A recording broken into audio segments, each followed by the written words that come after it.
Hello အားလုံးပဲမင်္ဂလာပါရှင်ရှင်စုရနာနေပြီးတော့ပြန်လိုက်ကြိုဆိုလိုက်ပါတယ်ဒီနေ့မင်ကတော့အရန်ချစ်စရာကောင်းတဲ့ဒီလိုကြောက်အစင်တန်းနှဆွဲလေးတွေနဲ့မိတ်ဆက်ပေးပြရစီရှင်ဒါလေးတွေကတော့မိတ်ဆက်ပေးသွားမယ်နှဆွဲလေးတွေပဲဖြစ်ပါတယ်ရှင်ကြောက်ဆိုလို့ရှိရင်လည်းအစုံလေးပေါ့နော်သူလေးကတော့စလင်းဝါလေးပဲဖြစ်ပါတယ်ဝါဝန်းဝန်းလေးနဲ့ချွတ်ချင်းစလင်းဝါလေးပဲဖြစ်ပါတယ်ရှင်သူလေးကတော့မြလေးပဲဖြစ်ပါတယ်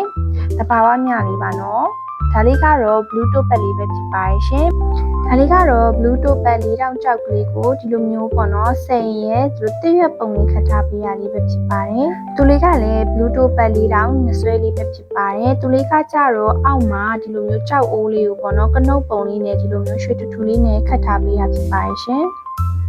ဒါလေးကတော့မင်းကလေးရိုက်ကြိုက်တဲ့ဖဲပြဒီဇိုင်းလေးပဲဖြစ်ပါတယ်အရန်ဟိုမှာချစ်ဖို့ကောင်းတယ်နော်သူလေးဆိုလို့ရှိရင်ပို့ပပလေးနဲ့ပန်ဆင်လို့ရပါတယ်နော်ဒါလေးကတော့မြပန်းပွင့်ဒီဇိုင်းလေးပဲဖြစ်ပါတယ်ရှင်သူလေးကတော့တဘာဝမြလေးကိုပဲဒီလိုမျိုးအချွန်ဒီဇိုင်းလေးထပ်ပေးထားဖြစ်ပါတယ်သူလေးကလည်းဒီဇိုင်းဆန်းလေးပေါ့နော်မြကိုမှဘေးကထပ်ပြီးတော့မြအသေးလေးနဲ့ထပ်ပြီးတော့ခတ်ထားပြီးရဲ့စိန်လေးလည်းပါမယ်နော်သူလေးလည်းချစ်စရာအရင်ကောင်းပါရှင်